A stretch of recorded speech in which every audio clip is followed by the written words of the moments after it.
Good afternoon, everyone. So, medyo Ilonggo. Sino mga Ilonggo? Bisaya? Okay. Tagalog? Tagalog. Okay, so it's quite a long slide. More than 100. 153, right? And I hope na sa dami ng na-attend natin ng health and wellness talk, I hope this one will be the exemption because generally, hindi lahat naging healthy after a health and wellness talk. But I believe this advocacy, of course, led by our beloved President, Sir Marlon, has been very, very instrumental into improving our lifestyle. So we will start with our today's lecture. For the theme of today's topic, it's kalusugan ay alagaan para umasenso ang bayan. So it is you, the individuals, who will compose the community na kung saan kayo nag-belong. This is our outline. And next would be me. So that is me. And for those of you who followed my page, I'm sure you're already familiar with this face. So by training, by specialty, I am a surgeon.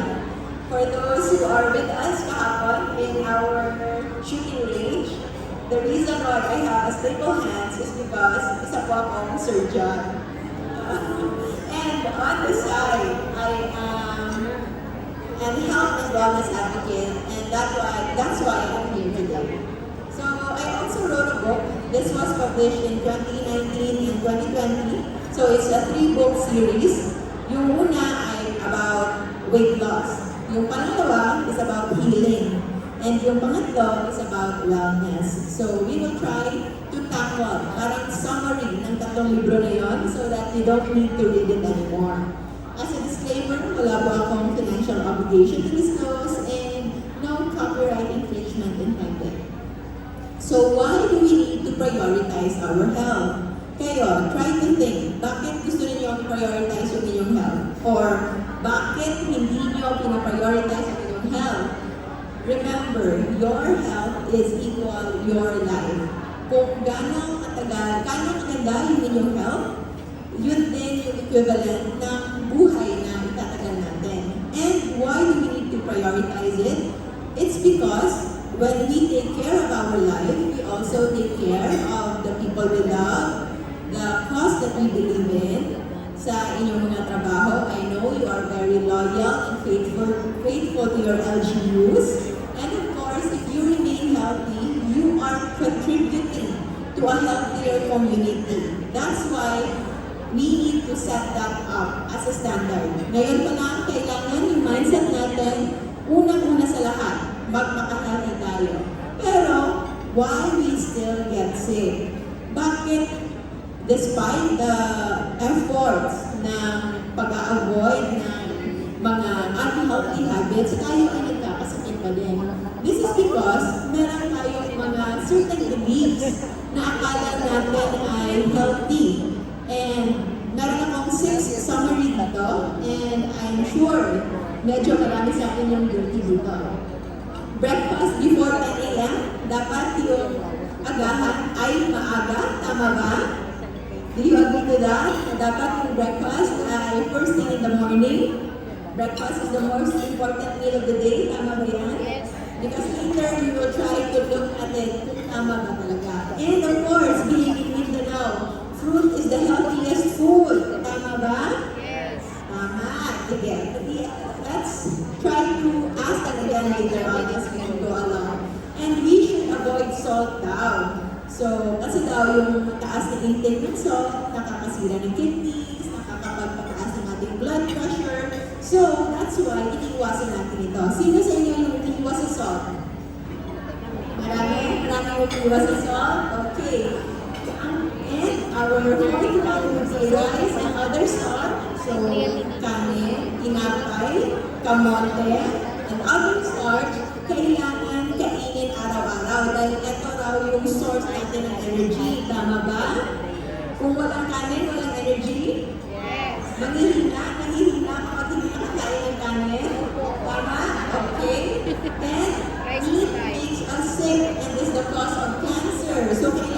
avoid. So, ina-avoid nyo na ba ang red meat? Iniiwasan mo minsan-minsan?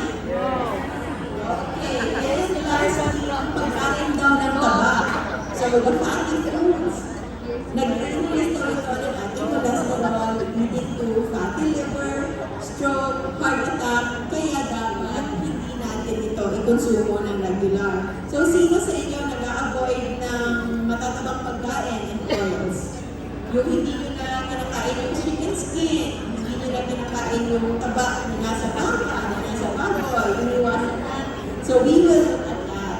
Because kung titignan ninyo, ginagawa nyo yan. You have been doing that. You have been avoiding salt, avoiding fats, avoiding meat. And you've been eating lots and lots of fruits. Diba? And lots of rice. Pero, yet, look where we are now. Nasaan tayo ngayon? We have the 5 common lifestyle diseases: type 2 diabetes, hypertension, obesity, diseases related to smoking, alcohol, and drug abuse, and heart disease and stroke. And you can see for yourself na kahit pa hindi kayo umiinom araw-araw, kahit pa hindi kayo nag-drugs, kahit pa hindi kayo naninigarilyo, yet you are still somewhat not the best of your health. And we will try to look that up. Others are confused kung ano yung nangyari. We have to look back a little in our history. Na on 1977, yung US Dietary Guidelines nag-publish ng food pyramid. At ito, being Filipinos loyal to Americans before, we also adopted this one. So ang food guide, di ba, ito yung kinalakihan natin during elementary, high school, and until now, it's still being adopted. Food pyramid, dapat yung pinakamalaking kakainin mo, at least 2/3 ng iyong platong Pinoy or pinggang Pinoy ay manggagaling sa tinapay, sa kanin, and sa other fruits and vegetables. Dapat kakaunti lang yung ulam, and all the more, konting-konti lang yung desserts and oils. Pero, kung titingnan natin, since that was implemented, yung low-fat diet na yun ay nag-soar up yung level of obesity. So, yung red line is the level of obesity, and it's also somewhat the same line. I know you are from treasurer's and assessor's office, so you don't have any problem looking at graphs and numbers, tama? So you can easily understand this graph na nakita natin na same goes with the percentage of obesity is the green line. And that green line is the carbohydrate intake. So, sa mga hindi familiar, what is the carbohydrates, what are fats, itatakaw natin yan in a short while. And this one, still the same. Simula na binigay yung low-fat guidelines, mas tumaas ang level of obesity. And together with that, heart attack, stroke, and many more. Sa mga kabatch natin dito ngayon, di ba? You know, your lolos and lolas, kumakain sila ng taba ng karne, taba ng baboy. Hindi sila takot, hindi nila iniwasan yung mantika, yung coconut oil, hindi sila natatakot dyan. And they die of old age or infection. Pero walang masyadong heart attack, stroke, diabetes noong unang panahon. And it's started with 1977 na dietary guidelines na kung saan na pinagtitangan nila na yung saturated fats, yung mantikang natutulog, ay siya daw yung dahilan kung bakit nagkaroon tayo ng heart attack. That is why yung mono-unsaturated fats and unsaturated fats, yung mga mantikang hindi natutulog, yun yung promote as healthy. Pero the moment we started consuming unsaturated fats, eto, tumaas yung level ng mga lifestyle diseases at yung mga mantika na yon are the seed oils na parating ginagamit natin. Sino sa inyo ang gumagamit ng canola oil? Ng vegetable oil? So those are actually the opposite of saturated fats na hindi natutulog kapag nalalamigan but can be part of that problem na kung meron tayo ngayon. including cancer. So the trend of cancer is increasing and increasing, and it is very alarming, especially sa mga kababaihan. So the women here and the wives of the men here are all prone to developing breast cancer. So ano pwede natin gawin dito? What can we do about it? Fortunately, thank God, merong solusyon. At yun yung mag-uusapan natin today. And that is low-carb nutrition.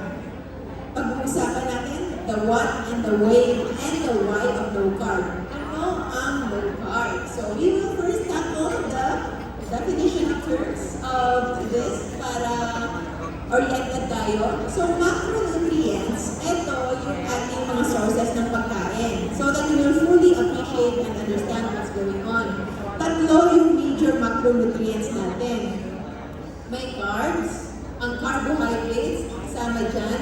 Usually, halos lahat ng plants, lahat ng tinatanim. So, we always think of them as God-given, as natural, kasi nga, it is coming from nature. Bread, wheat, flour, fruits, lahat ng prutas, kanin, mais, tinapay, and their derivatives, noodles, crackers, biscuit, all of those are carbohydrates. Proteins, ano yung protein? So usually mga karne, isda, part of itlog, part of milk. So there are those na combination of carbs and proteins like beans. So yung munggo. Munggo is partly carbs and part proteins. And then din tayong fats. So yung fats, ito yung kinakatakutan natin for the longest time. But we didn't know na there are different kinds of fats. And the natural fats are the healthiest fats. In fact, there is this study showing na yung pagbaba pala ng ating intake of those saturated fats that we've been afraid na kinakatakutan natin might be the cause kung bakit mahina yung immune system natin ngayon. Na in current study, in PGH, nung nagkaroon ng pandemic, one of their study included the use of virgin coconut oil to help COVID patients recover. So, and virgin coconut oil is a saturated fat. And the next thing that we have to know is insulin. Ano ba ang insulin? We always thought na insulin, saan natin narinig yan? With blood sugar, with diabetes, di ba? Para pababain yung blood sugar. But hindi lang pala magpapababa ng blood sugar yung ginagawa ng insulin. It will also increase fat build-up. Habang pinapababa niya yung inyong level of blood sugar, pinapataas niya yung taba sa katawan. Because anong ginagawa niya sa pag-imbak niya ng glucose? Hindi niya magically na parang ine-erase yung glucose. No! Dinideposito niya ito sa loob ng cells. And when it is being deposited there, especially if hindi kayo ganun physically active, most likely yung sugar na yon, yung glucose na yon, ay mako-convert sa taba. And that will lead into fat build-up and decrease in fat burning. So kahit pa sobrang hindi na kayo kumakain ng taba, pwede pa rin mag-produce ng taba ang inyong katawan. There is a pathway, biochemical pathway na ang sugar, say for example, ay isang tinapay, pwede nitong ma-convert into fats na parang mantika. There is a pathway na ginagawa ng katawan natin, and it's because of the hormone insulin, and eventually kapag sobra na yung fat build-up natin sa katawan, meron tayong increase in inflammation. And mind you, ang pag-build-up ng taba nito, hindi ito yung usual na nakikita natin tumataba. Not everyone obvious yung pagtaba. Yung iba, hindi tumataba yung kanilang kamay, hindi tumataba yung kanilang mukha, pero yung tiyan nila lumalaki. And others ay hindi lumalaki yung kanilang tiyan, pero magpapa-ultrasound, anong nakikita? Fatty liver. Meron ba kayong kakilala na meron fatty liver? Meron ba kayong kakilala may fatty liver pero payat? Because those can happen. Kasi yung fat build-up, hindi lang yung obvious na fat build-up. Pwede itong mag-build up sa ating internal organs at yun yung nakakatakot na fat build-up called the visceral fat buildup or the bad na fat buildup. So dapat kailangan pababain natin yung ating insulin sa katawan. So ano yung nagpapataas sa insulin? Yung nagpapataas sa insulin sa katawan is yung blood sugar natin sa katawan. Hindi po yung insulin yung sagot para pababain yung blood sugar. Insulin is just a response kapag mataas ang inyong blood sugar. And eventually, meron itong limit. And that is why we have to understand anong mga pagkain ang makakapagpataas ng insulin at pagkain makakapagpababa ng insulin. In this graph, the orange one is carbohydrate. Kapag kumain ka ng candy, ng tinapay, ng prutas, ng noodles, tataas yung inyong blood glucose level.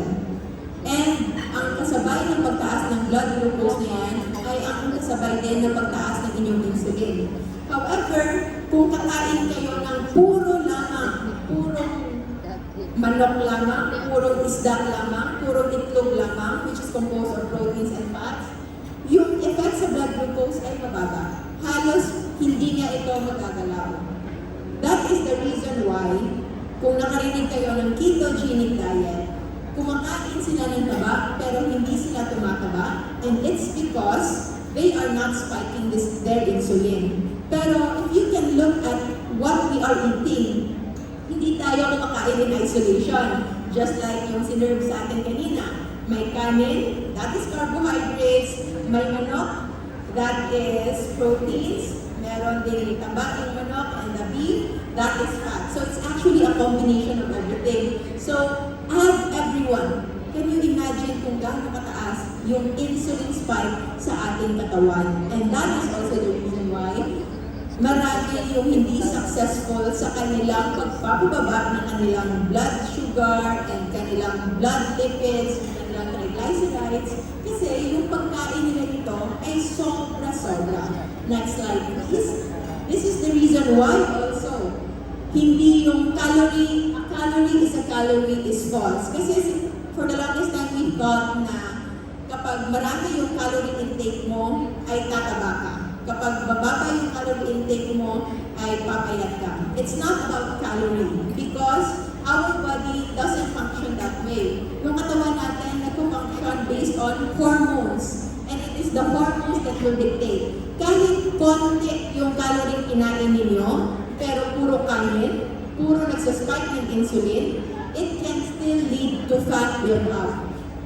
Kahit puro taba yung kakainin ninyo, at proteins, kahit marami pa yan when it comes to calories, basta walang kasamang carbohydrates na magsaspike ng insulin, ito ay mag-lead lamang into fat burning. So, yun yung gagamitin fuel ng ating katawan. As long as may insulin na mataas, hindi magagamit yung taba sa ating katawan, and ito ay mag-build up lamang at mag-build up. So, if we will look at a hamburger, okay? We know na if you keep on eating hamburger, sasabihin nila na nakakataba yung hamburger. But actually, it is the bread that will block the burning of the meat. Anong ibig sabihin? Sa hamburger niyan, yes, pwede kang tumaba. Pero, yung nakakataba dyan, hindi yung burger patty. Akala natin yung burger patty yung nakakataba. Nakakataba at nakaka-lead lang into inflammation and build up yung karne na nasa burger kapag pinagsabay mo nito ng kanyang tinapay. It's actually the bread that will produce insulin spike. And yung pag-spike ng insulin na yun ay makaka-lead into blocking of fat burning. Because by nature, kung walang insulin, ang katawan natin ay naturally mag-burn lang ng taba so that we can generate it as energy. So, meron iba't ibang pagkain ng carbohydrates. Di ba, umiiwas na tayo sa asukal? Tama ba? Umiiwas na tayo sa sobrang matatamis? So, sugars are what we call as simple sugars. So, katulad yan, yung asukal na brown and puti. You can also have yung fructose, yung honey, yung cocoa sugar. All of those are sugar made up of glucose and fructose. However, yan yung kailangan natin iwasan. Bakit? Because there are also another carbs na tinatawag natin starchy carbs. Starch includes bread, kanin, patatas, and most of mga beans, and including root crops, kamote, ube, and fruits, saging. Moving forward, we will know that glucose, ito yung kanyang example. So, yung isang ganyan, isang glucose yan. Kapag dalawa na, glucose and fructose, magiging sucrose. At kapag pinagtutong-tutong sila, that is starch. So, can you appreciate kung gaano karaming asukal yung nasa starch? To explain further, ang glucose po ay parang barya. Diba? When you carry 100 peso na coins, mabigat sa ating bulsa. Kapag kumakain ka ng asukal na puti, kaya mo ba ubusin ang 10 kutsaritang asukal in one sitting nang walang kahit ano? Sino dito yung kayang gawin na? And when it comes to starch, magaan, para siyang papel na pera. Kapag nagdadala ka ng papel na pera, like 100 peso bill, hindi mabigat, di ba? But it's still, alam mo, it's still the same equivalent as 100 peso coins, tama? And when it comes to our blood sugar, we will see that, next slide please, there are actual equivalents. So 4 grams of carbs ay nasa isang kutsaritang sugar. So yan yung basis ng computation natin. Yan yung ating pinaka-currency ngayon, okay? For 4 na gramo ng carbohydrates, ng net carb, ng glucose, ang katubas niyan ay 1 teaspoon of white sugar. Now, sino kumain ng kanin kanina? Can you raise your hand? Ang kumain ng kanin? So, hindi kumain ng kanin, hindi nag-raise ng hand? Okay, so we will look at it. So, next slide. 1 cup of rice is equivalent to about 50 grams of glucose. 50 grams of glucose is equivalent to 10 teaspoons of white sugar. And if you compare that to money, it's still the same 50 pesos. It's just that hindi mo ito naramdaman kasi hindi matamis ang kanin. So, sino yung nakakain ng more than 1 cup of rice kanina? Walang extra rice? Walang extra rice? Thank God, walang extra rice. Kasi naman nanalo na ito ng extra rice. So, this is just a representation. Maraming ibang carbohydrates, maraming klaseng starch, maraming klaseng starch ng glucose. So, pero, this is the reason why eliminating simple sugars is not enough. Ito yung rason kung bakit hindi na kayo kumakain ng matatamis, ng desserts, ng candy, ng ice cream, ng cakes, yung blood sugar ninyo ay mataas pa rin. That is the reason why kahit umiiwas na kayo dyan, every year, after year, after year, kapag nagpapakonsulta kayo, the moment na nagsimula kayo ng 1 maintenance medication, sa susunod na taon, magiging 2, magiging 3, minsan magiging 2 ulit. Pero yung 2 tablet ngayon is already combination of 4 tablets. It's just that ginawang 2 lang para hindi nyo maramdaman na marami na kayong iniinom. And starchy foods carry more glucose load, leading to insulin release. So hindi lang kanin, kasama dyan yung wheat bread. Hindi lang white rice, kasama dyan yung brown rice, yung red rice. Kasama dyan yung, yung root crops, kamote. And ano yung paboritong breakfast? Oatmeal. For the longest time, akala natin healthy yung oatmeal, no? Kahit ang sagwa ng lasa, pinilit natin magustuhan yung oatmeal kasi akala natin healthy. But we will see later kung gaano karami yung carbs sa oatmeal. So, anong nangyayari sa ating katawan kapag nag-take tayo ng extra sugar? So, storing extra glucose is stored as fats. Hindi po kaya ng katawan natin mag-store ng sugar kasi mahirap. Imagine, can you carry 100,000 peso coins sa inyong bag? Kaya niyo ba yun? Kaya kaya nyo bang buhatin yun everyday? 100,000 peso points. But if it's in bills, isang ganyan na yan. And that is the same thing then. When it comes to calories, kapag yung storage natin ay fats, magaan, konti lang yung space na i-occupy. That's why yung katawan natin is not built to be exposed and store and carry glucose so much.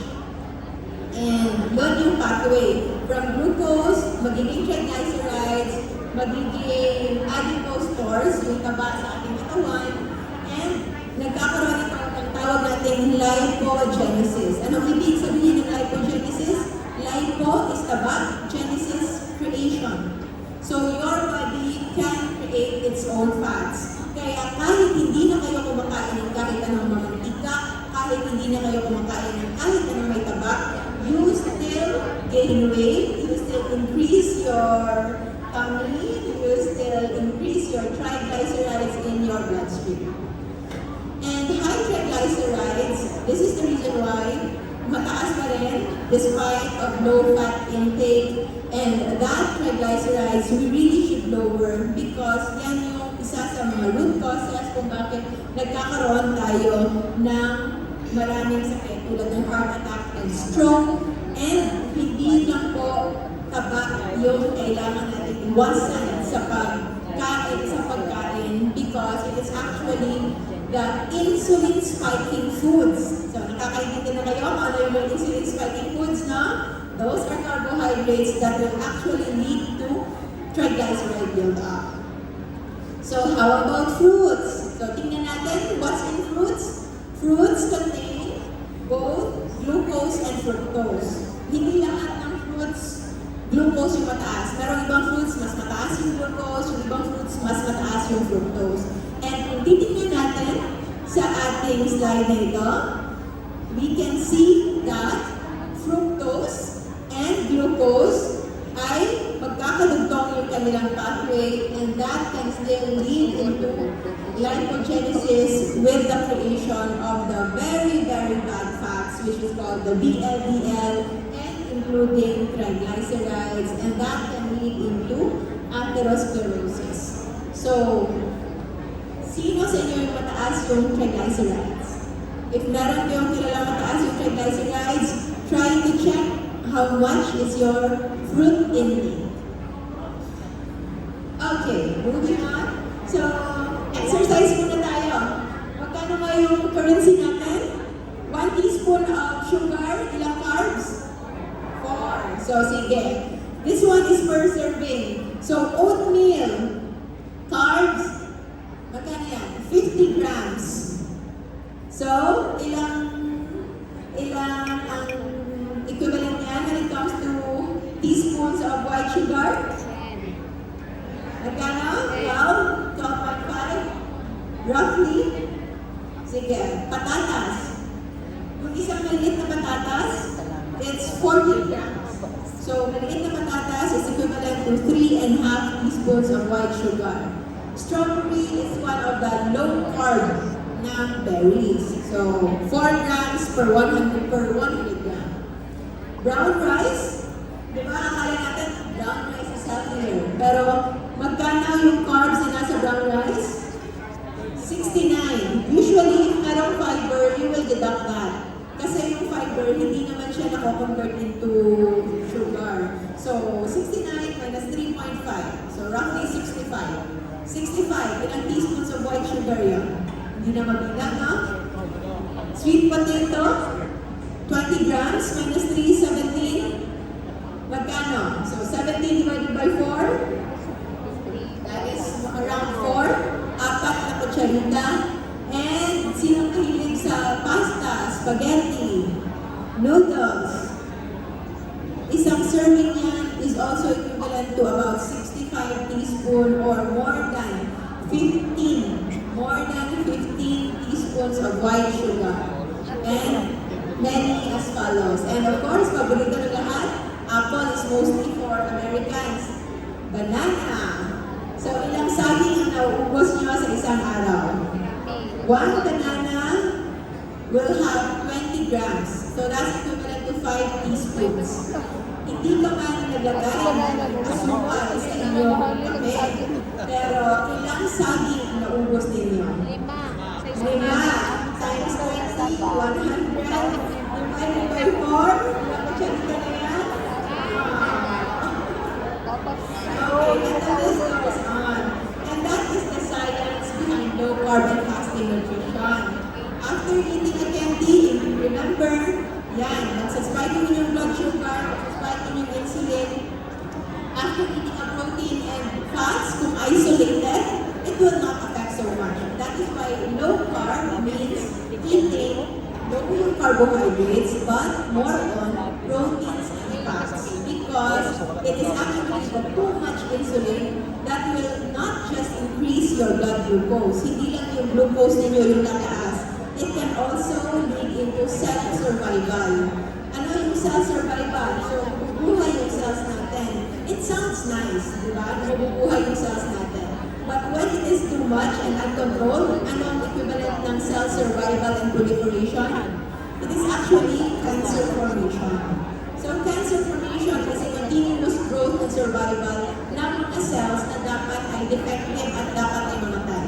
But if you have a lot of insulin in your body, never niyang papatayin yung mga defective cells na ito, and that can have a lot of problems.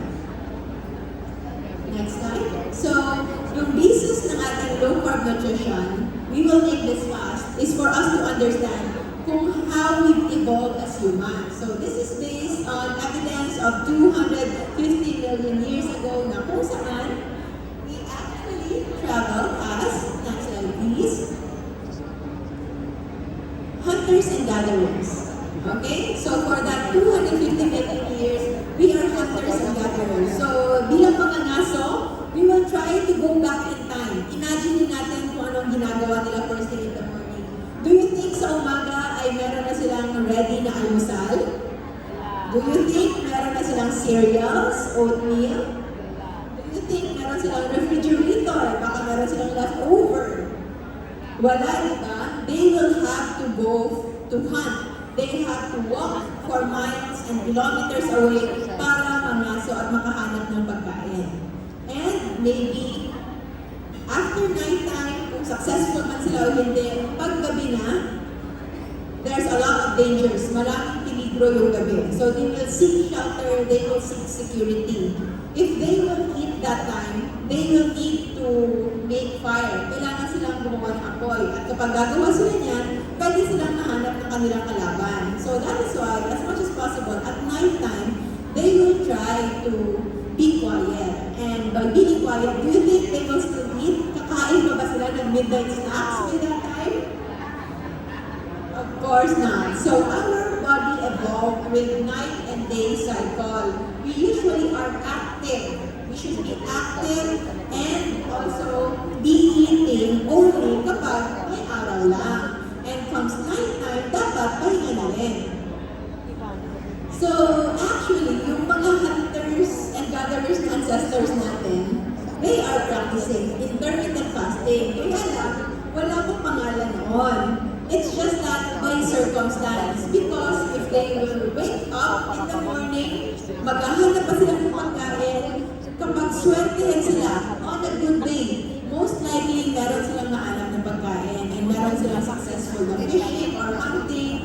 And kapag nakita nila yan, they will eat it and consume it immediately at then busog na sila and they will rest. And after that, magpapahinga na sila. And that is on a good day. And on a not so good day, minsan, wala talagang pagkain. They live with days na walang pagkain and they survive. In fact, our body evolved in such a way na kaya natin mabuhay kahit hindi tayo kumakain araw-araw.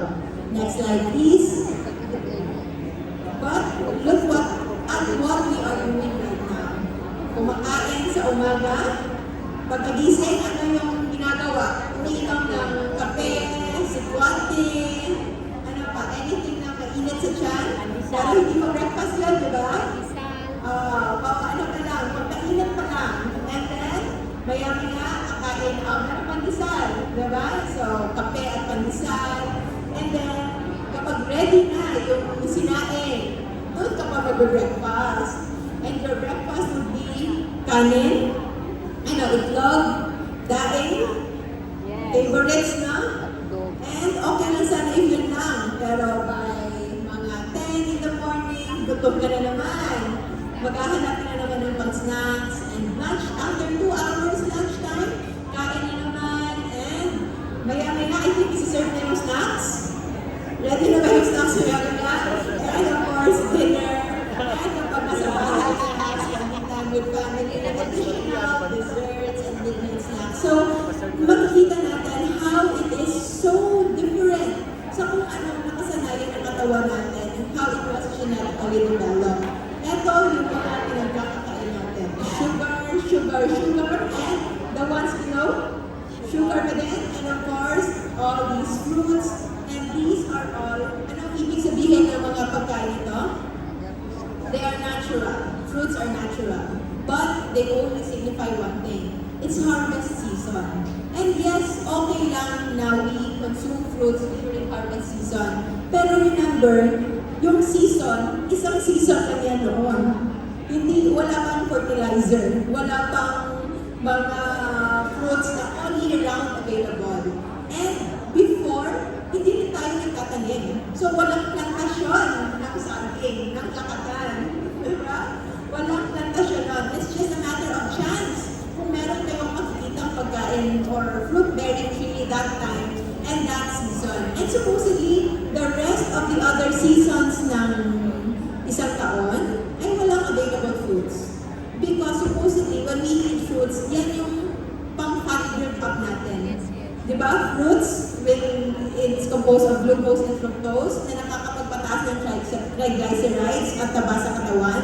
At yung taba sa katawan natin, dapat sana yung purpose niya nun ay gamitin natin sa panahon na walang masyadong pagkain. Pero, meron pa bang panahon na walang masyadong pagkain? I think not, especially here na ang fruits are widely available. So, this graph will show you kung ano yung mangyayari sa katawan natin if ever hindi tayo makain. So, on day 1, habang kumakain pa, say for example today, ito yung kinain nyo yung lahat ng meals together with the juice, mataas yung blood sugar ninyo. Yan yung primary na source of energy ninyo.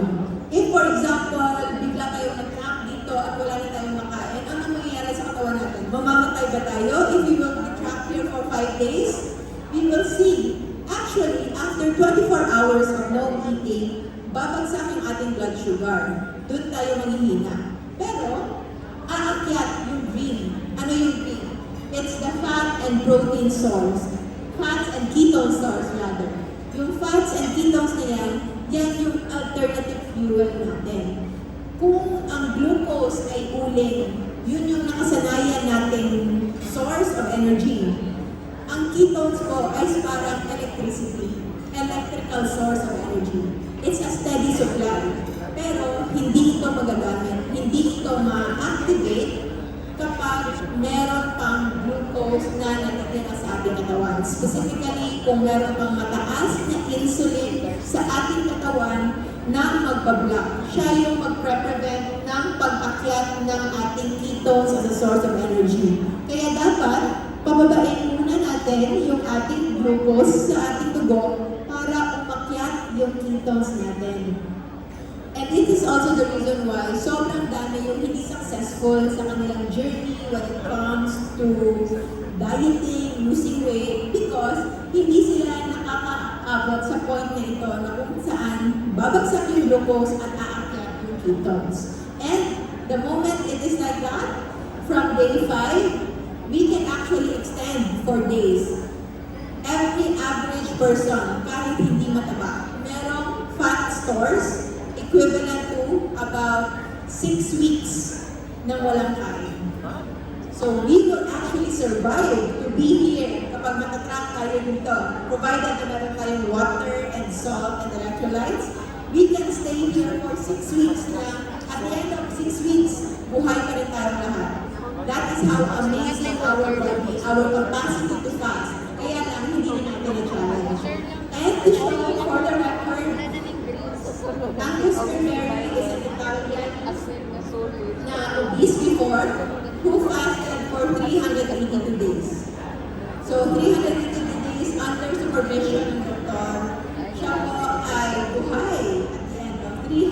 22 days. Hindi natin kailangan gutumin ng ating sarili. Hindi natin kailangan mag-fast ng isang taon. Hindi rin natin kailangan mag-ayuno ng 4 weeks or 40 days tulad ng Jesus, tulad ng mga ating mga ancestors who are fasting. If we have Muslim brothers and sisters here, you know fasting is very important in our practice, and it is part not just of spiritual cleansing, but also physical cleansing. Kaya importante po yan. But the point is, the human body is not built to eat all the time. And kung isa-sum up lang natin, if kahit 5 million na lang in our 5 million years of existence as humans, if we will lump it into 1 year, so i-equate natin into 1 year, it's only yesterday, kahapon pa lang tayo nagsimulang kumain ng kanin. Because agricultural revolution only started 10,000 years ago. So you compare 10,000 to 5 million years. So much more to 50 million years and 250 million years. So we only started eating rice, nagsimula na kumain ng rice yesterday, at nagsimula na tayong kumain ng added sugar 1 hour ago. That is why our body is not built, hindi siya sanay. Kasi yung genes natin is still the same processing ng ating ancestors, ng ating mga Homo sapiens na way back 50 million years ago. So this is us, and basically we've gone a long way. Sobrang advanced tayo in our technology, but yung katawan natin was not able to keep up. So modern day lifestyle leads to modern day illness. So ano ang gagawin natin? What to do? Remember, hunters tayo for 50,000 years, and we are only farmers for 10,000 years. So, how do you want to eat? How will you eat? Like a farmer or like a hunter? So, pag-isipan niyo yan. What are you? What are you composed of primarily? Your genetics, you think you are more of a farmer or a hunter? Hindi yan yung ating inulang na farmer dito sa Pilipinas. We go way back, 250 million years ago. So road up into becoming a modern day hunter would be go back as being a hunter, but this time you already have the mindset na kung ano at kailan kayo pwedeng kumain. So we practice our circadian cycle, and that is eating when there is still sun. Kapag meron pang araw, meron tayong active, and if we can try to mimic their lifestyle, we can actually benefit more. You will just see, you will just be surprised kung ano yung makakaya ng katawan niyo. So intermittent fasting could be that. Kung hindi mo makaya tulad ni Sir na nag-16-8 na, 16-8 meaning 16 hours fasting, 8 hours intake. So, diba, 24 hours yung araw. If ever you will decide on going into intermittent fasting, hahatiin niyo yung araw into two set of hours. Fasting window and eating window. So, magsisimula tayo sa gabi. So, for example, magsisircadian rhythm tayo kapag wala ng araw, wala ng kain. So, ngayon, dapat by 6 p.m. tapos ka nang kumain. Tapos na yung dinner by 6 p.m. After that, you're still allowed to drink coffee, tea, water. Basta walang asukal. And kung gutom, matulog na lang kayo. So after 6 a.m. the next day, that's already 12 hours of fasting. So as a beginner, pwede kayo kumain 6 a.m.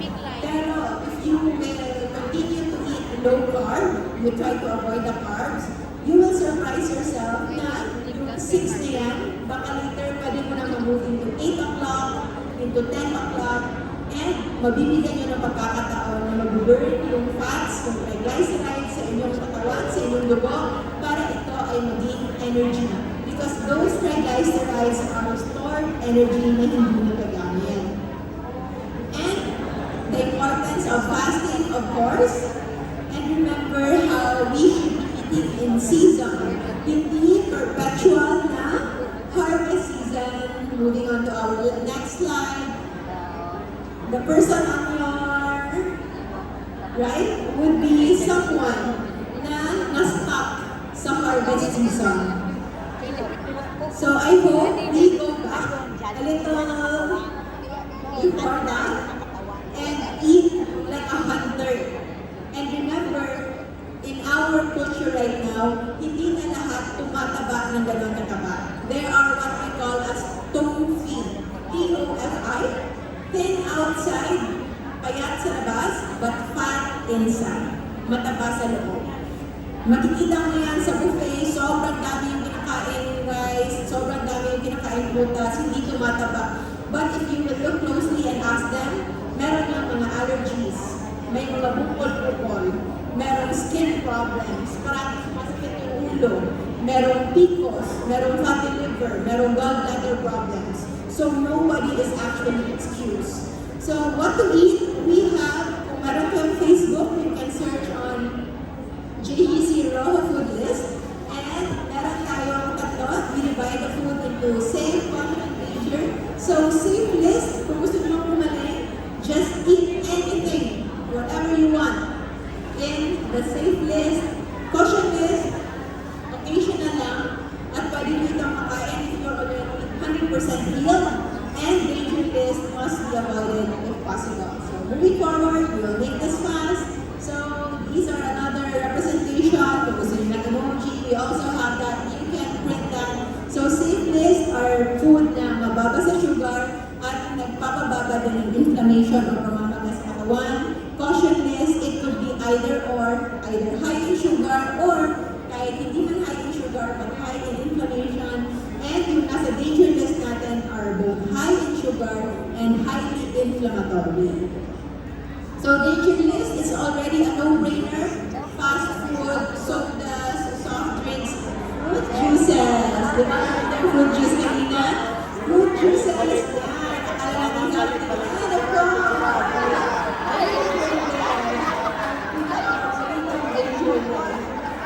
But don't worry, there's an exception naman. In times of celebration and special occasions, may maraan dyan.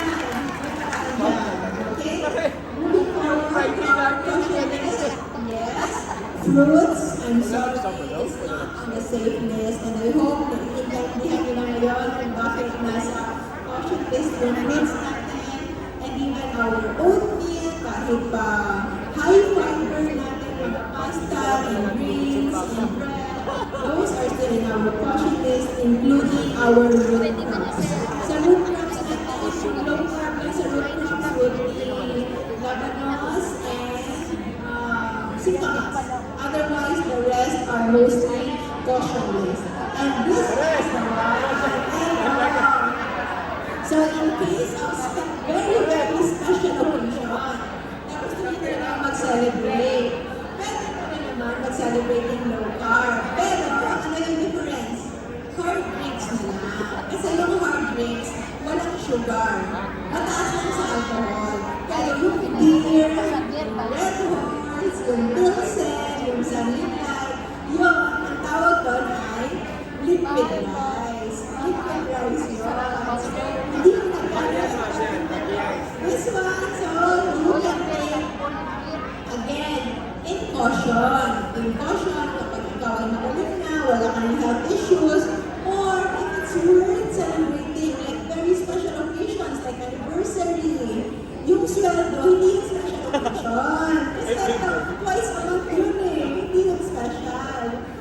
Yung regata, regata is special? Special.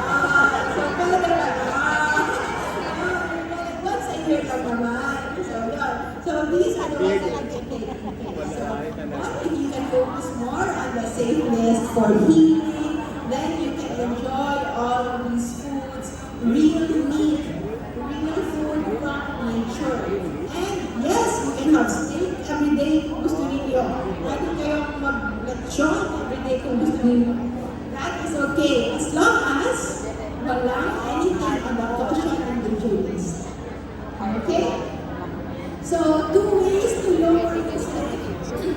First, of course, is just eat low carb. Kasi it's the carbs that will spike your insulin. And of course, next slide please, we have this composition. Kung iisipin ninyo, our low carb definition is kung pwede hindi ka kakain ng more than 50 grams of carbs in a day. So 50 grams of carbs, isang cup ng kanin na yun.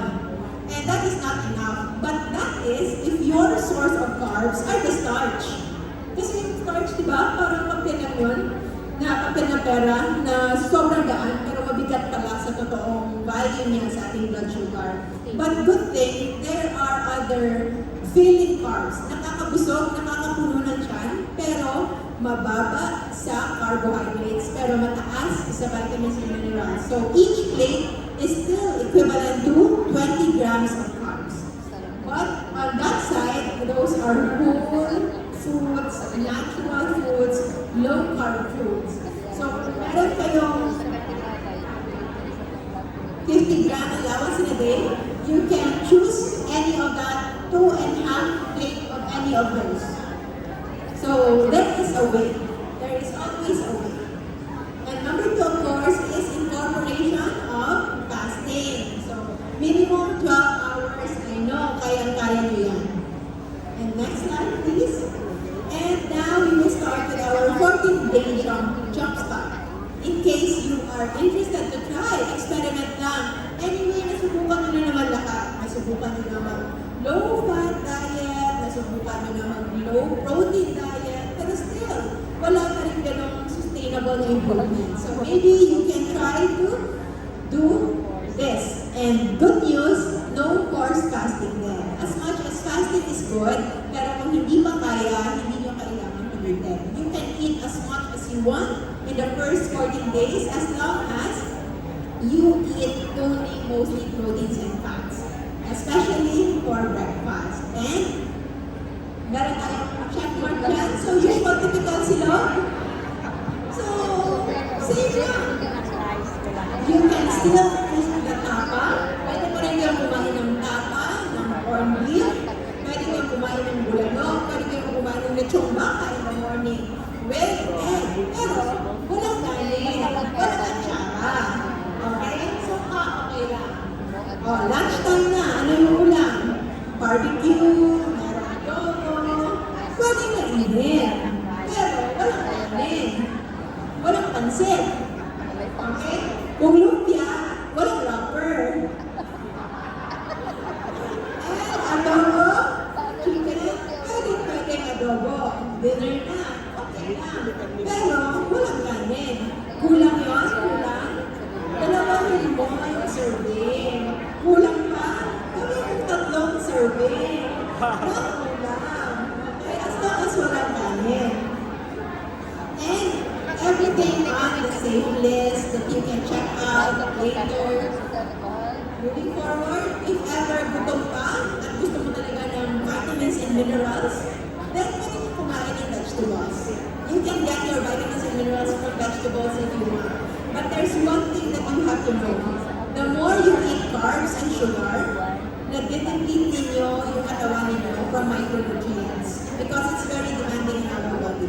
If you keep on eating sugar and inflammatory foods, kailangan nyo lumaklak ng maraming vitamins.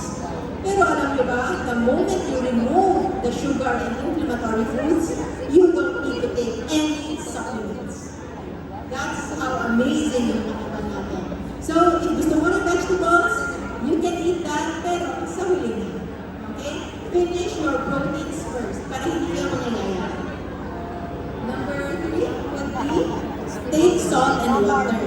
For the longest time, we've been avoiding salt. Yes, salt can be bad. Pwede maging masama yung asin sa katawan.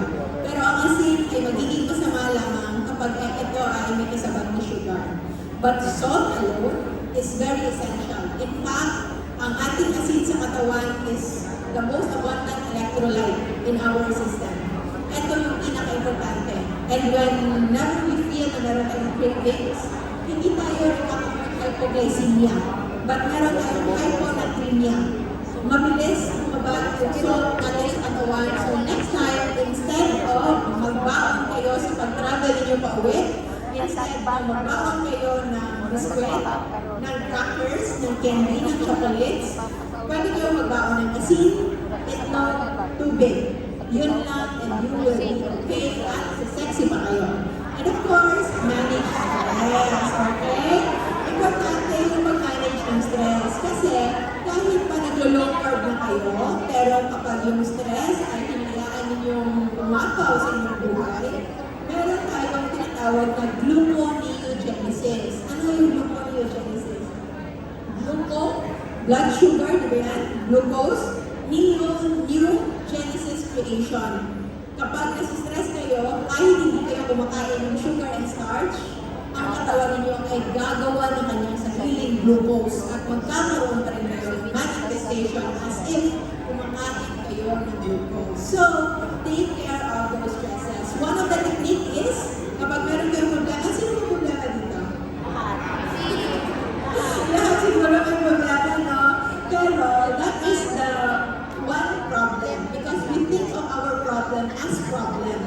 Dapat daw, hindi natin siya isipin na problema. So, ano ang gagawin natin sa kanya? It's not a problem. It's just a life situation. Sitwasyon lang yan. So, you distance yourself. So, anong problema mo? For example, meron kang diabetes. So, the diabetes is not really a problem. It's just a life situation. So, you take a step back. At titingnan mo yung diabetes from a distance. At iisipin mo, kahit anong problema ba yan? You put it in a distance. You try to think, what is it that's really troubling you right now? Ano yung pinaka-nagbibigay sa'yo ng concern niyo? You take a step back, ilalagay mo siya sa harapan mo, and try to be an observer. I-observe mo lang. And that problem before, gagawin mo siyang sitwasyon, life situation, and you can now consider objectively, ano ang kailangan mo gawin para ma-address yung sitwasyon na yan to make it into a situation that is valid. And then when you do that, mawawalan ka ng stress. Because hindi ka magpapa-apekto. You will think objectively. You can even get your mind, yung utak natin na parating analytical. You can also give it another seat. Gagawan mo siya ng another na upuan. At uutusan mo, yung utak mo na yun, isolve mo yung problema na yun. Isolve mo yung life situation mo. You distance yourself from that. Dahil kapag inalaw mo na you take it in, it becomes you. And that is not you. Yung identity mo ay hindi yung problema. Yung problema mo is separate from you. It's just a life situation. So, manage stress, okay? Setbacks, audience ka lang dyan. Okay? So, moving forward to our fifth. Good news, hindi rin kailangan mag-exercise ng bonggang-bongga. Especially sa simula ka lang. If pagod or wala kang gana mag-exercise, then you don't need to force yourself.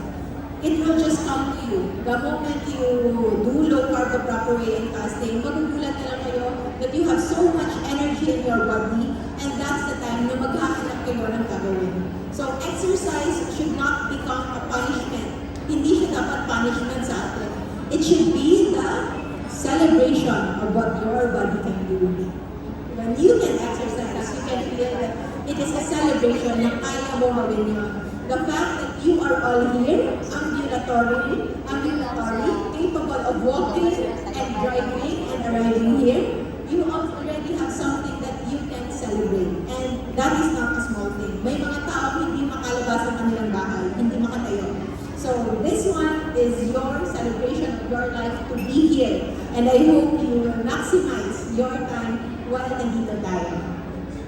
And of course, for our circadian rhythm, regardless kung anong schedule ninyo, make sure na tapos na kayong kumain 4 to 6 hours before your bedtime. Isa yan sa pinaka-importante. Huwag na huwag matulog na puno yung tiyan. I know masarap matulog ng busog, but baka hindi na kayo magising. So, huwag masyadong sarapan yung tulog. Okay? So, try to eat 4 to 6 hours before your bedtime. Anong oras usually na natutulog? 10. So, dapat 6 tapos ka na kumain. Okay? You can even move it to 4.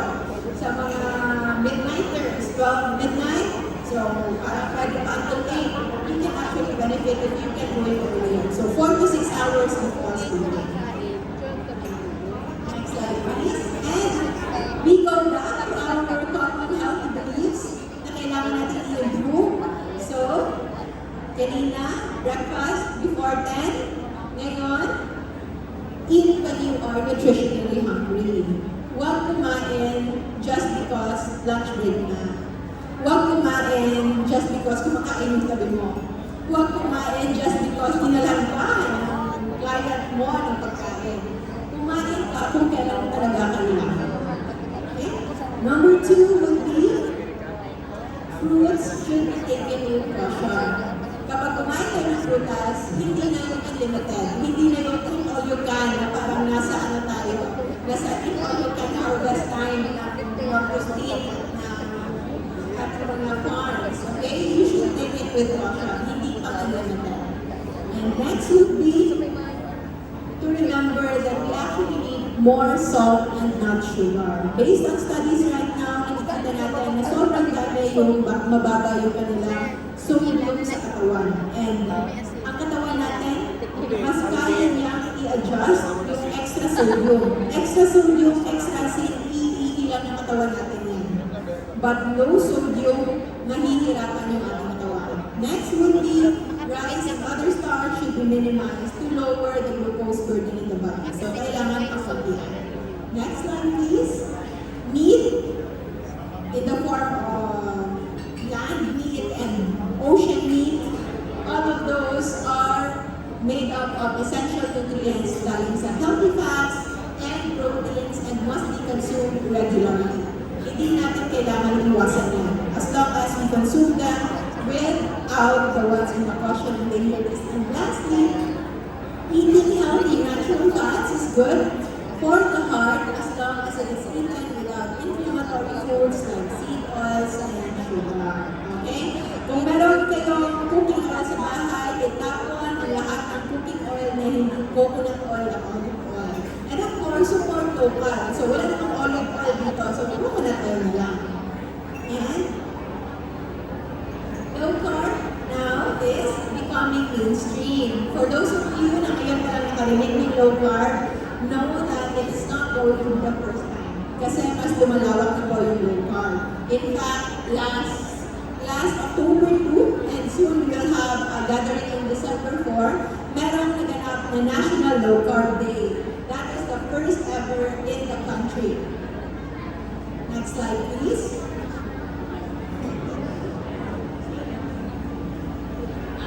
It's still on. So National Low Carb Day is a celebration of low carbers.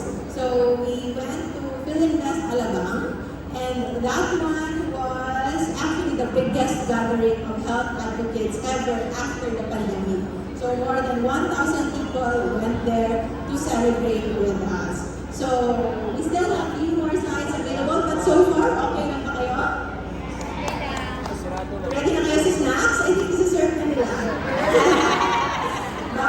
Usually sa atin, we have a lot of mga kanin, and it's okay. As long as you know na kung ano yung dapat iwasan and how much you eat. So, I'm not here to force you to do anything. Hindi ko kayo papansahin.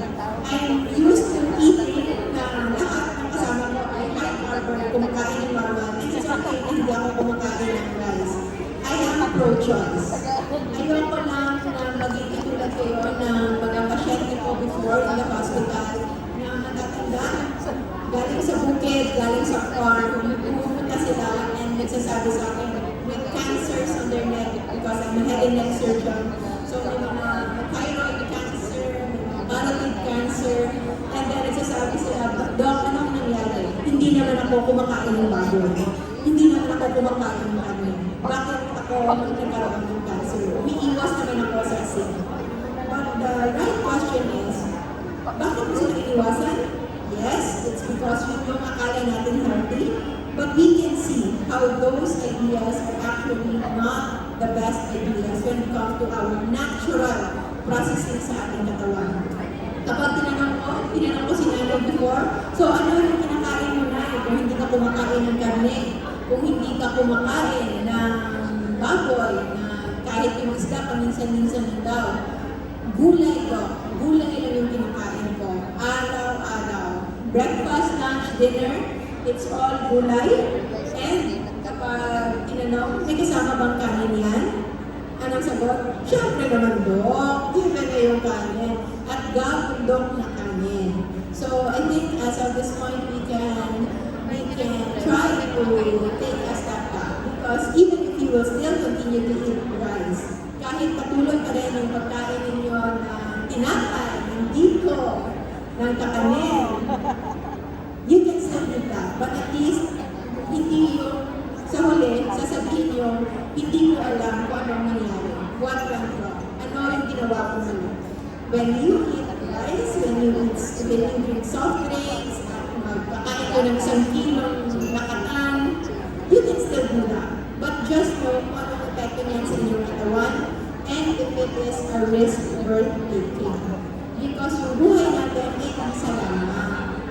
And how you will take care of your life, how you will take care of your health, is still the same thing as also you taking care of your family, of your work, of your business, or kahit anong pinopromote ninyo sa buhay. So, if you care something about dito sa mundo ito, you must first take care of yourself, you must first take care of your health, kasi yun lang yung only way for us to continuously do what we want to do. So, I think that's it. Parang walang yung slides natin. It's okay. So, thank you so much, everyone. I hope you will see you today. To see you around. Do we have time for a little Q&A? Yeah. So, kung meron mga questions, i-open natin yung floor sa questions.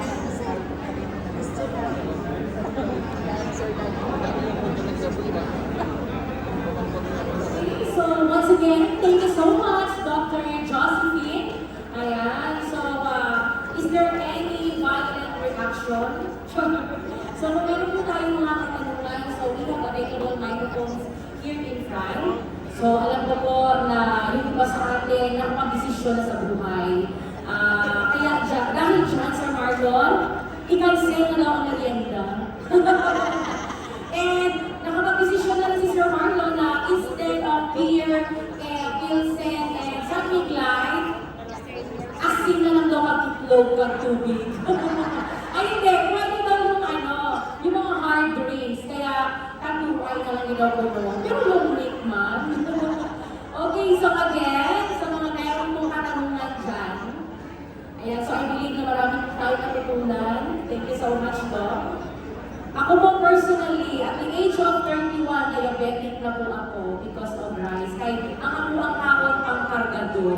So, 115 lang supposedly ang normal. Ang sugar ko po, last month lang is 263. Kaya nasa level na po ako ng diabetic na talaga. Okay, ang question do, should we stop maintenance medicine? Ano ba to? For diabetes, hyperlipidemia, if we faithfully go into their new lifestyle or diet. So, marami yung na-encourage na mag-low carb and fasting because of those problems, diabetes, high blood, taas na lipids, and they are very successful. But it has to be guided kasi may mga gamot na kailangan dahan-dahan yung pagwala. May mga gamot na pwedeng kunin right then and there. But kapag certain medications, especially para sa high blood, kailangan pa konti-konti yung pagkawa. So if you do low carb and fasting, make sure na meron kayong laboratory monitoring. May the same thing at meron kayong factors. Once it is shown you are already somewhat healed, yung doktor mismo ang masasabing pwede na itong kunin. So, hello sa ensaymada na nakakainin natin. Okay lang. Pwede naman magsimula bukas. Bukas na lang. Magsimula tayo bukas. Okay? So, dapat yung ensaymada na yan, you save for it. Nalamin nyo na. Okay? You try to create a food memory para hindi mo siya ma-miss. Okay? Bukas na. Enjoy the ensaymada. Okay, so Doc, regarding to that, paano po yung tama po na regular na pag-check po ng laboratory?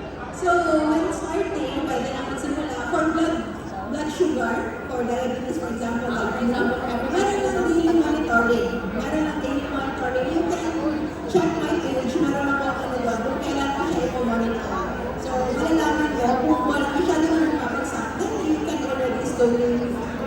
for medications, but of course, yun, dapat guided yun.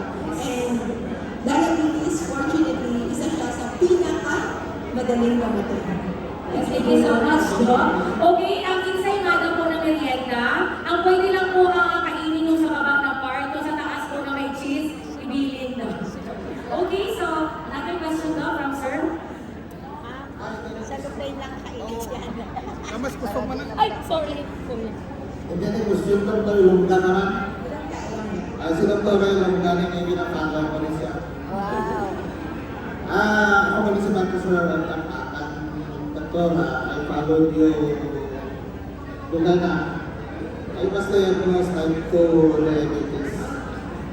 Ang kilo ko sa to is 75 kilos. Now I am 63 kilos. Sa muna na kayo nakakomit-formin every day. Subong wala na.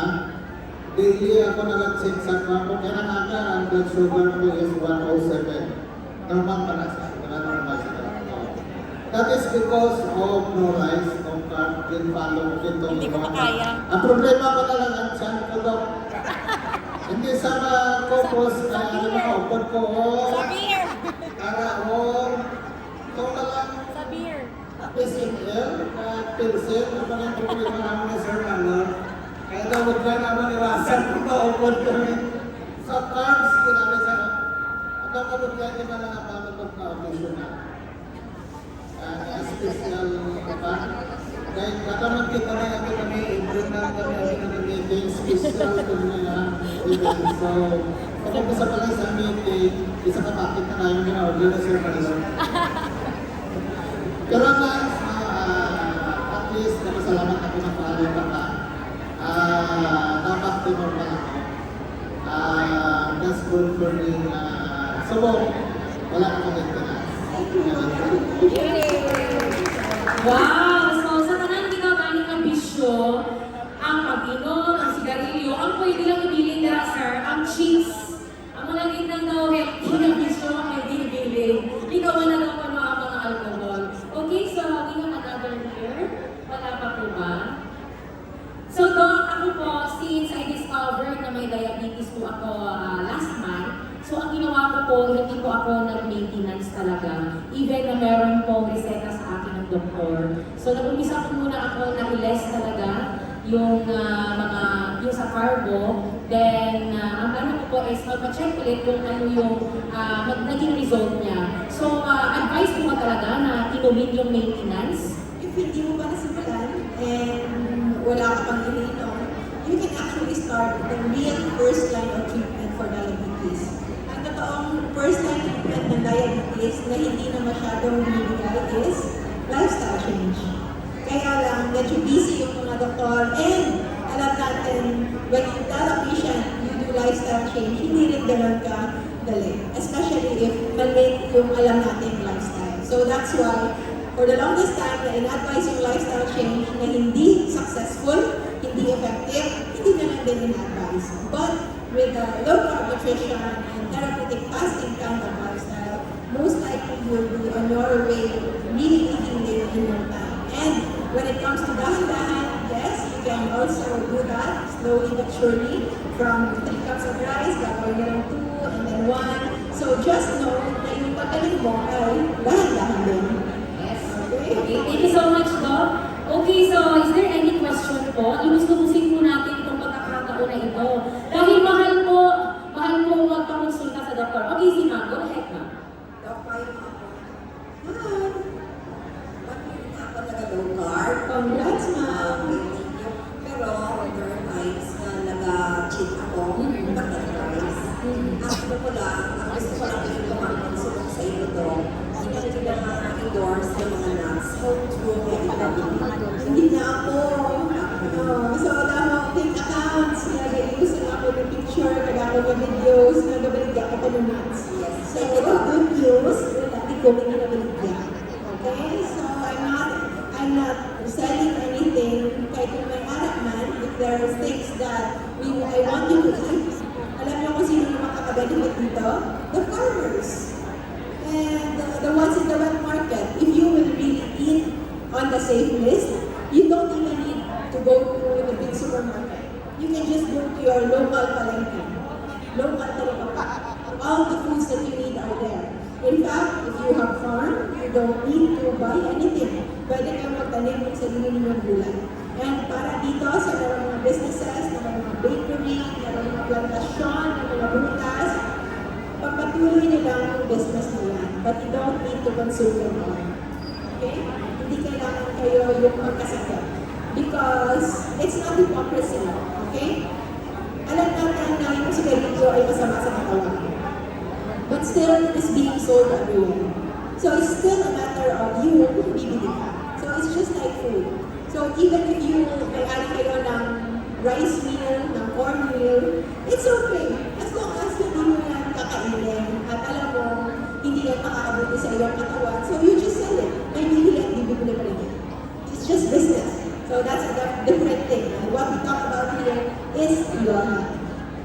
Yes, thank you so much, Doc. Okay, so for clarification, wala pong binibentang nuts si Doc. Okay, thank you so much. Sir Tads. Baka meron pa pong gustong magtanong na nahihiya na, huwag po kami mahiya. Dahil ito na po yung pagkakataon natin na makapagkonsulta po ng libre sa doktor dahil mahal po ang consultation fee pagka nandun ang tayo sa labas. O? Pwede kainin, sir. Ayun lang ang silupin kay bawal dyan ang kaunon. Dili na ka maka-attend na hasta Friday ko ang silupin ko. Ay, okay po, Sir Marlon. Mayroong magandang hapon, magandang hapon.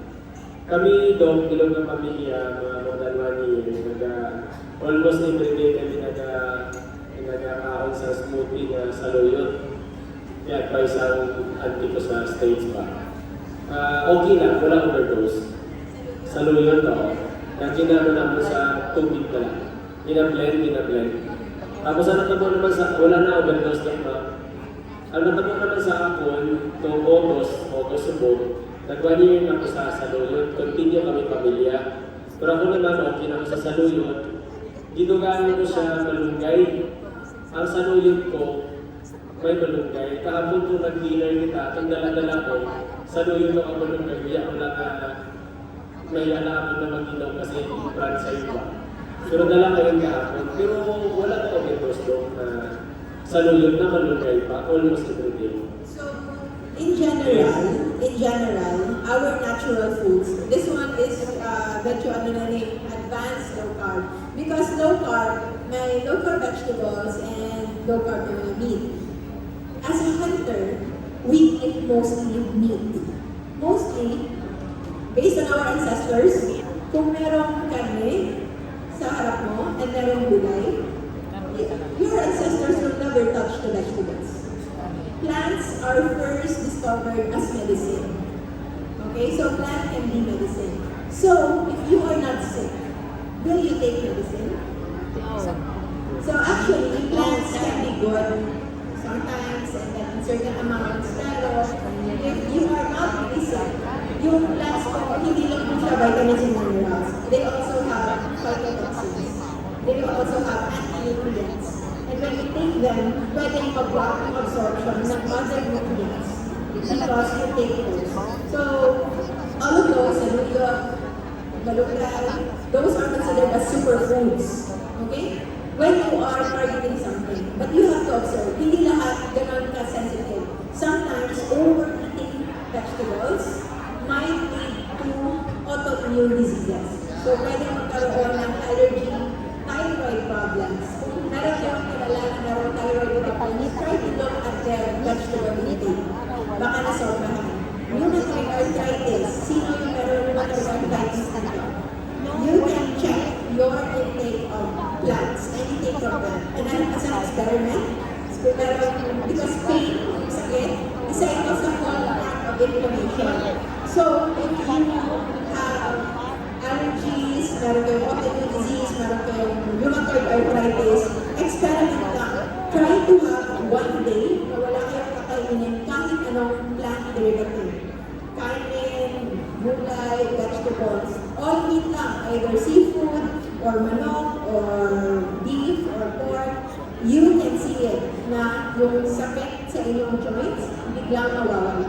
And for your question as to overdose, there is different levels of sensitivity sa kada tao. That is why in our class, we have an online class for those diseases. Pero full elimination protocol. Kailangan mo ilista lahat ng kinakain mo, and then if meron kang nararamdam, try to remove one by one until mawala yung symptom na yan or yung sakit na yan. And then most likely that is the problem. So, if meron kang unexplained na headache, kahit wala ka namang stress, unexplained na stomach upset, kahit wala ka namang nakain iba, try to look at what you're eating and try to eliminate that on an experiment dahil baka yung lakas. Nausahan po matutulog sa isa kang beer na pilsin.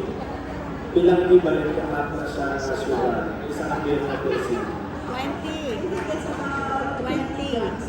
20 cups. Hindi ko 20 cups. 5 teaspoon lang. 5 teaspoon lang. I-compare siya sa isang cup na rice. Half cup of water. Kung sinanong mas namin para mag-inom ng beer. Isa lang. Kaysa lang. Isa lang. Kaysa lang. If that is your own carbohydrate intake in a day. Okay, basta isa lang. Thank you guys. Ang pamangkot, kaya ni Sir Marlon na isa lang ka-beer ay man.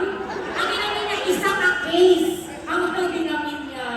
And, na, kung gusto nyo malunggay, kapsaluyot, dito galing kay Sir Marlon, nagladlaw siya na luto malunggay sa luyot, may nakaubos. Okay, so at least no, nalaman talaga natin na lahat po talaga ng sobra ay masama.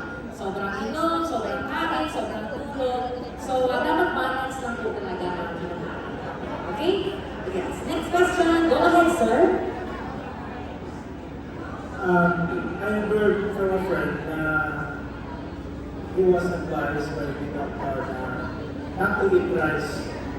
As an alternative, kumakain siya ng mais, no? Corn rice. So, is this the same diet or what? So, one question ma'am, I've experienced somewhat parang blessing niya. So, sa akin kasi, mahal po blessing niya kasi I was easy and giving malman. Pag inapusan ko, palit ako, wala na. So, ilang taon na. It was a life for hypotest. What are your thoughts on that? So, hypoglycemia, by definition, is below 70. The normal blood glucose is 70 to 100. Okay? 70 to 100. However, if you are always eating carbs, if you are always eating sugar, your baseline, yung parang normal mo, is actually way above normal. So, if only you have a glucometer that time, most likely, it's still normal or even above normal. It's just that it is below your normal threshold. Nasanay ka na sobrang taas yung blood sugar mo. And if you dip a little down, sobrang maghihina ka na yung feeling dizzy.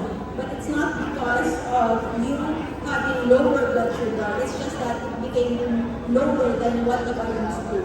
And your problem niyan is bumaba lang ng konti, iinuman mo ng coke, magsa-spike. The moment na magsa-spike yung blood sugar mo, your insulin will also spike. The moment na magsa-spike yung insulin, instantly mag-dip down. At pwede ka mag-hypoglycemia after. And once you have that happen again, maghahanap ka na naman ng other glucose or other sugar, and that is the vicious cycle. Kaya maraming hindi nakakawala. And when it comes to your first question on rice, Creatinine, so we usually look at the glycemic index ng pagkain, yung kanyang epekto sa glucose. So yung 100 number is yung pure sugar na inumin mo. It's 100. Ang kalabas niyan sa kanin ay nasa 17, nasa 72. Ang kalabas niyan sa mais, nasa 60. So it is a little lower than rice, but it is not very low. Mas mabuti pa rin yung halos walang glycemic response tulad ng vegetables, gulay, or itlog, meat, seafoods. Thank you, sir. And next time na mangyari yan, try to take salt. Meron tayong tinatawag na salt fix. If ever, magsisimula kayo ng low carb, one trick is to increase your salt intake. When you remove the sugar, you need to increase your salt intake para hindi kayo magkaroon ng mga symptoms na panihil. Try to take a pinch of salt and water, makikita nyo yung mawawala rin yung feeling of dizziness. Yes, sir.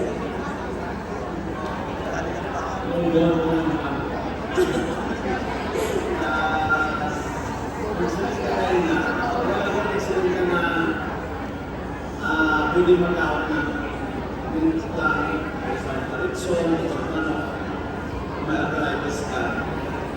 Actually, yan ang iniiwasan namin. How about yung lamang loob? So, liver and other innards, those are still composed of proteins and fats. But they have lots of vitamins, especially liver. Okay? So, liver actually can be our natural supplement.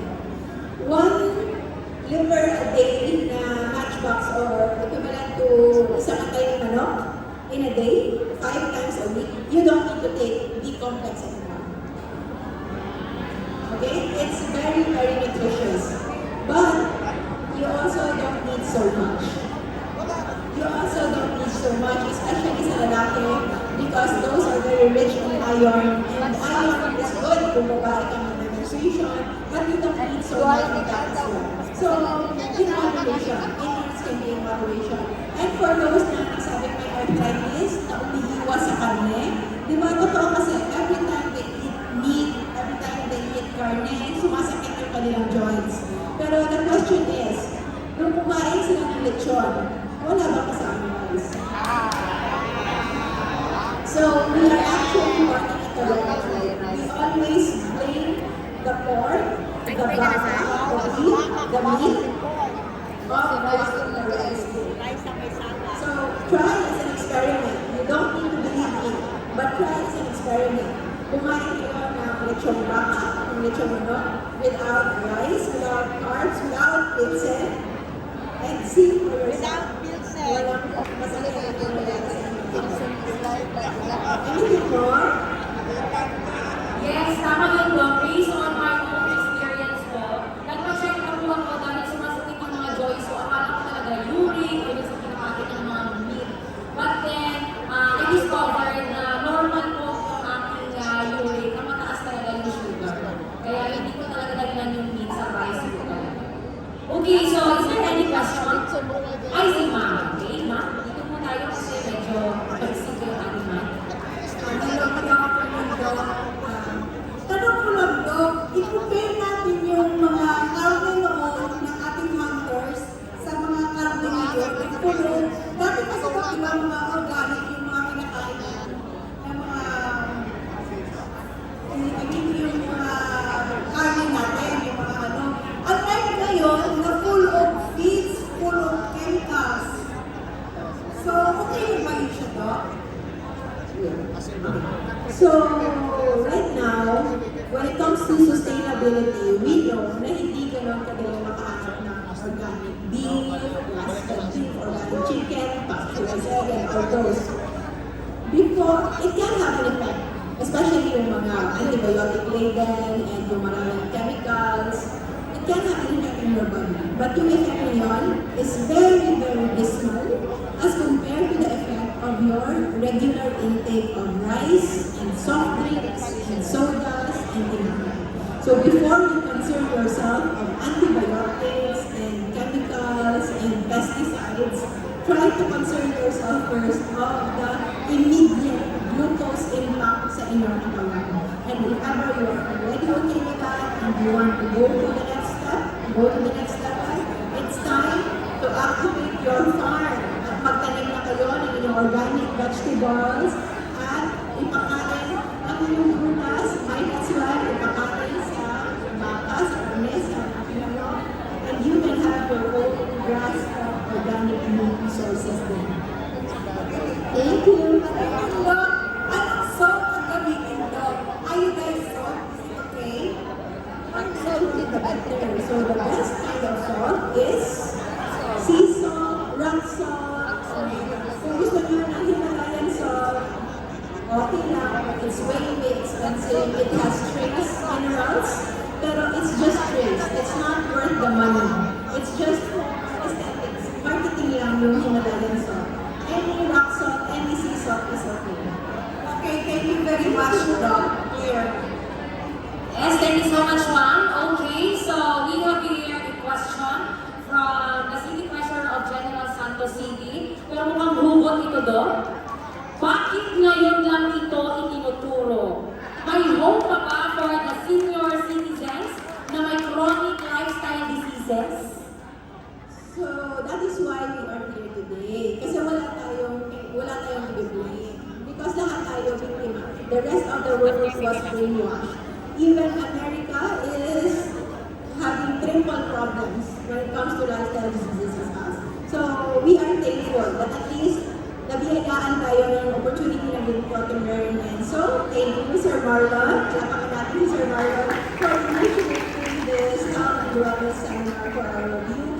And yes, when it comes to senior citizens, maraming hope po. I have patients na 80 years old, 90 years old, na buong buhay nila ay kakain sila ng kain, and they are able to be successful in living yung Facebook group natin, meron yung life without rice.